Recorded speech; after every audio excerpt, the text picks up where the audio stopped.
तो बहुत बहुत स्वागत है एक बार फिर से जोरदार तरीके से मेरे जितने सेंट्रल रिजर्व पुलिस फोर्स का सपना देखने वाले बच्चे हैं। सेंट्रल रिजर्व पुलिस फोर्स जिसको आप बहुत आसान भाषा में समझें, जो कि हमारे सेंट्रल फोर्सेज हैं, जिसके अंतर्गत हम BSF, CRPF, ITBP, SSB, CISF, SSF सारी फोर्सेस की बात करते हैं। बट उसी कैटेगरी में तो सीआरपीएफ जीडी कैटेगरी में वैकेंसीज निकाली जा रही है। इसको बहुत आसान भाषा में आपको समझना ये ज़रूरी है कि जिस तरह के सेंट्रल रिजर्व पुलिस फोर्स में बहुत सारी वैकेंसीज हैं इस समय, और सीआरपीएफ खुद इस चीज़ के लिए एक बड़ी इनिशिएटिव लेने जा रहा है अपनी वैकेंसीज़ को फुल करने के लिए। नंबर ऑफ वैकेंसीज़ कमाल की हैं, 1,29,929 वैकेंसी, आप कह सकते हैं कि अराउंड 1,30,000 वैकेंसी अब तक की सबसे बड़ी वैकेंसी के रूप में बच्चा आप इसको देख सकते हैं। और लगातार जैसे जिस तरह का शॉर्टेज है पैरामिलिट्री फोर्सेज में, हमारे बीएसएफ, सीआरपीएफ, आईटीबीपी में, जीडी कैटेगरी में, स्पेशली कांस्टेबल कैटेगरी में ये एक बड़ी समस्या का विषय है। तो मुझे लगता है कि सीआरपीएफ इस बार एक बड़ा इनिशिएटिव स्वयं लेने जा रहा है इस एग्ज़ाम कैटेगरी को कंडक्ट करने के लिए। अब यहाँ दो प्रश्न बड़े बड़े बनते हैं। पहला कि जिस तरह के हम देखते हैं कि आर्मी अपना एग्जाम कंडक्ट कर रही है, एयरफोर्स कंडक्ट कर रही है, नेवी कर रही है, अभी तक सीआरपीएफ कहीं ना कहीं अपने जो एग्ज़ाम कमेटी थी उसको एसएससी के थ्रू कंडक्ट कर रहा था। मे भी इस बार थोड़े से प्रोसीजर में चेंजेस देखने को मिले और सीआरपीएफ स्वयं शायद निर्णय ले इस एग्ज़ाम को कंडक्ट करने को लेकर के। अब बहुत सारी बातें हैं जिसमें टेक्निकली आपके लिए समझना जरूरी है। सबसे पहली बात, गवर्नमेंट ने अपने राजपत्र में जैसे इसको गैजेट ऑलरेडी कर दिया, वहाँ पर सारी डिटेल्ड नोटिफिकेशन बताई है जो बगल में आपको दिखाई दे रही है। अब उसमें क्या क्या इन्फॉर्मेशन ज़रूरी है आपके लिए जानना, दैट मीन जब इस वैकेंसी को आने की बात आएगी तो कई सारे प्रश्न होंगे। पहला कि सर वैकेंसी कब तक अनाउंस होगी, एग्जाम कब तक कंडक्ट होंगे, क्वालिफिकेशन की क्या डिमांड है सर, एज क्राइटेरिया क्या है सर, एग्जाम पैटर्न क्या है सर, फिजिकल स्टैंडर्ड्स क्या है सर, फिजिकल एफिशिएंसी टेस्ट में क्या होने वाला है, क्या सिलेक्शन प्रोसीजर में किसी तरह का चेंज देखने को मिलेगा sir.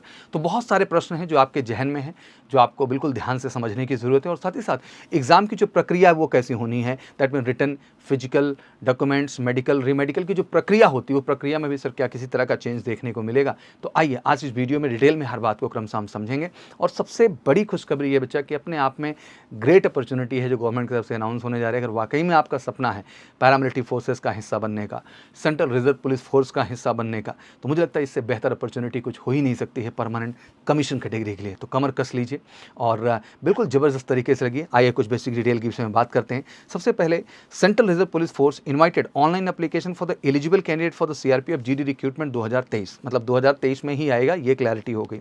Application are to be submitted online at the official website recruit CRPF recruit application submitted online. जैसा कि आपको पता है कि सीआरपीएफ की ही वेबसाइट से सारे एक्शंस होते हैं, सारी अपडेट, सारी इन्फॉर्मेशन जो एसएससी जीडी कैटेगरी में भी आप पाते थे वो सीआरपीएफ की ही वेबसाइट पे मिलता था। Any other mode will not be consider at the rejected, और कोई मोड में होगा ही नहीं, दैट मीन ऑनलाइन ही पूरी प्रक्रिया करने का यहाँ पे कोशिश की जाएगी। वैकेंसीज बहुत क्लियर है, 1,29,929 वैकेंसी टोटल है, जिसमें मेल कैंडिडेट्स की बात करें तो 1,25,262 पोस्ट जो है मेल कैंडिडेट्स के लिए, वहीं फीमेल के लिए देखूँ मैं तो 4,467 वैकेंसीज जो है फीमेल कैंडिडेट्स के लिए आई हुई है। ऑब्वियसली जो कांस्टेबल कैटेगरी में वैकेंसी है ये आपकी जनरल ड्यूटी कैटेगरी में रखा गया है। अब सबसे बड़ी बात कि सर एलिजिबिलिटी में आपका क्या क्राइटेरिया है, तो सबसे पहले एलिजिबिलिटी पे हम आ जाते हैं आपके एज क्राइटेरिया पे। एज की बात करें तो मोटा मोटा इन्होंने 18 से 23 साल दे रखा है, जो कि ठीक है, एक पर्टिकुलर ड्यूरेशन है जनरल कैटेगरी के लिए। बाकी ओबीसी, एससी, एसटी में वही 3 इयर्स और 5 इयर्स का आपको एज रिलैक्सेशन देखने को मिलेगा। अब प्रोसीजर की बात करें तो केवल 10th लेवल इसमें जो है रिक्वायर्ड है। The candidate applying for CRPF constable recruitment must have passed matriculation और an equivalent degree from the board university recognized by the central government and state government. That mean आपका high school अगर qualification है बच्चा, तो इस form को apply करने के लिए आप पूरी तरह से एलिजिबल होते हैं। दैट मीन जितने भी 10th पास कैंडिडेट हैं वो इसी प्रक्रिया के थ्रू जा सकते हैं, वो एलिजिबल कहे जाएंगे। पहला स्टेप रिटन एग्जामिनेशन ही है। दूसरा, जैसा आपका पीटी और पीएचडी होता है उसकी बात करेंगे। सबसे पहले रिटन को लेकर बात करेंगे, एग्जामिनेशन पैटर्न क्या रहेगा, फिर पीटी पीएचडी को लेकर बात करेंगे, फिर डॉक्यूमेंट वेरिफिकेशन के साथ साथ मेडिकल प्रक्रिया आपकी चलती है, और अगर रीमेडिकल मिलता है तो फिर रीमेडिकल की प्रक्रिया आपकी चलती है। दैट मीन प्रक्रिया वही है, प्रक्रिया में कोई बहुत बड़ा चेंज देखने को नहीं मिला है। अब सबसे अहम कड़ी इसमें जो है वो रिटन एग्जामिनेशन है। रिटन को लेकर मैं बार बार जोर दे रहा हूँ, जितनी भी वैकेंसीज की मैं बात करता हूँ वो जो है, स्पेशली मैं बीएसएफ, सीआरपीएफ, जितनी भी वैकेंसीज हैं पैरामिलिट्री फोर्सेस के अंदर, वहाँ आज के डेट में जो सबसे महत्वपूर्ण चीज़ है बच्चा, आपके रिटन एग्जामिनेशन का स्कोर। जैसा कि भी आपने लास्ट एसएससी जीडी के थ्रू जो कांस्टेबल कैटेगरी में सेंट्रल रिजर्व पुलिस फोर्स और पैरामिलिट्री फोर्सेस के लिए वैकेंसीज निकाली गई और जो फुलफिल की जा रही है, उनके हर स्टेज की हम बात करें तो रिटन का स्टेज ही सबसे महत्वपूर्ण है, क्योंकि वहीं पे जो आपका स्कोर है वही आपका फाइनल स्कोर है, जो कि आपको मौका देगा आपके पीटी और पीएचडी का हिस्सा बनने का।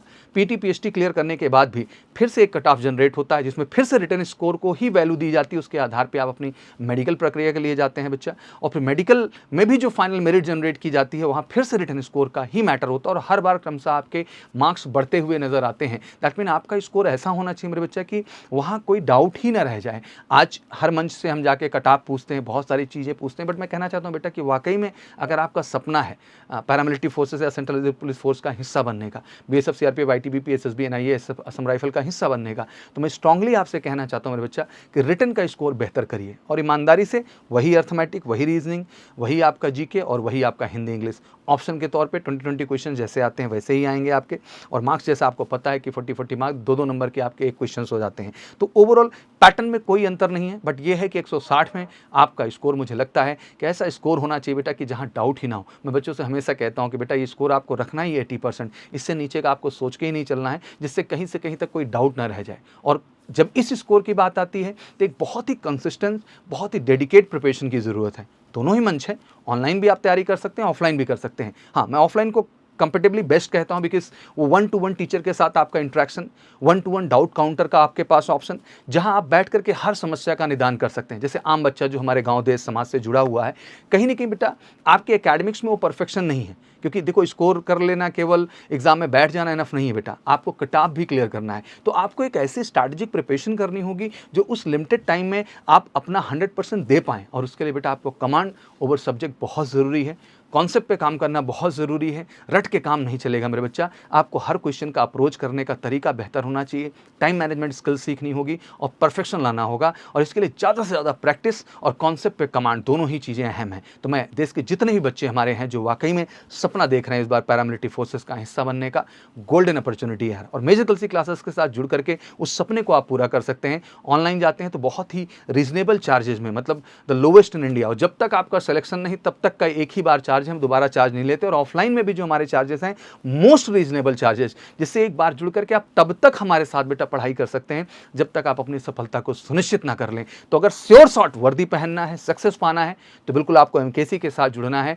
अपने रिटन, फिजिकल, मेडिकल की तैयारी के लिए। और तीनों स्टेप में रिटन का बेहतरीन one of the best teacher team के साथ, फिजिकल बेहतरीन one of the best physical trainer के साथ, one of the best ground India का जो हम आपको प्रोवाइड कर रहे हैं, और साथ ही साथ मेडिकल का one of the best hospital medical से हेल्थ केयर सेंटर जो आपको मेडिकल में भी आपको श्योर शॉट करता है। तो तीनों स्टेज पे परफेक्शन के लिए बिल्कुल आपको जुड़ना है मेडिकल से क्लासेस के साथ। कॉल करके 9696330033 नंबर सेव कर लीजिए, इस पे कॉल करके सारी अपडेट ले लीजिए, बैच से भी रिलेटेड और जो भी फर्दर इन्फॉर्मेशन आपको चाहिए इस नंबर पे आपको अवेलेबल करा दी जाएगी। तो रिटन का कॉन्सेप्ट क्लियर हो गया कि जो एसएससी जीडी का एग्जामिनेशन पैटर्न रहा सेम टू सेम यहाँ वही पैटर्न आपको देखने को मिलेगा, बट कट ऑफ आपका हाई जाएगा। अब आ जाते हैं आपके पीटी और पीएचडी पार्ट पे। तो सबसे पहले हाइट का जो क्राइटेरिया है 170 मेल के लिए रखा गया है यहाँ पर, और फीमेल के लिए 157 रखा गया है। हाँ, अब इसमें रिलैक्सेशन अलग अलग हैं, जैसे एसटी एससी कैटेगरी के लिए जो रिलैक्सेशन है वो मिलेंगे, फीमेल को भी मिलेगा, मेल को भी मिलेगा, जो हिली एरियाज से आते हैं वो भी मिलेगा। और चार्ट बगल में दिख रहा है जहाँ आप देख सकते हैं कि हर कैटेगरी को क्या क्या एज रिलैक्सेशन लिबर्टी मिली है, बट मोटा मोटा जो हाइट है वो मैंने आपके लिए क्लियर कर दिया। चेस्ट को भी लेकर डिमांड है कि 80 सेंटीमीटर का आइडियल मांगा गया है, जिसमें 5 सेंटीमीटर का एक्सपेंशन आपसे रिक्वायर्ड होगा। तो 80 to 85 का क्राइटेरिया यहाँ पर चला जाएगा, जो कि फीमेल के लिए नहीं है। वेट उसी के प्रोपोर्शनेट रहेगा जो आपका हाइट रहेगा, और वेट और हाइट को लेकर कई बार मैंने चार्ट बनाया है। 5-6 किलो का इधर उधर हो सकता है, that's not issue, but ideally आपको उतना ही वेट मेंटेन करके चलना है जो बगल में आपको दिखाई दे रहा है। विजन ऑब्वियसली 6/6 होना चाहिए, विथ स्पेक्ट्स आप वो मेंटेन कर सकते हैं, चश्मा लगा हुआ है बट 6/6 है तो कोई इशू आपको नहीं है। रनिंग की बात कर ले तो वही 5 किलोमीटर आपको दौड़ना है जो है 24 मिनट के अंदर मेल के लिए, 1.6 किलोमीटर फीमेल के लिए 8 मिनट 30 सेकंड में। बट इसमें भी लिबर्टीज़ दी गई हैं उन जगह के कैंडिडेट्स के लिए जो हिली एरिया से आते हैं या किसी तरह का, और उनको जो है लिबर्टीज़ वाले लोकेशंस हैं वहाँ से वो आते हैं, तो उनको वहाँ पे लिबर्टीज़ दी जाएंगी।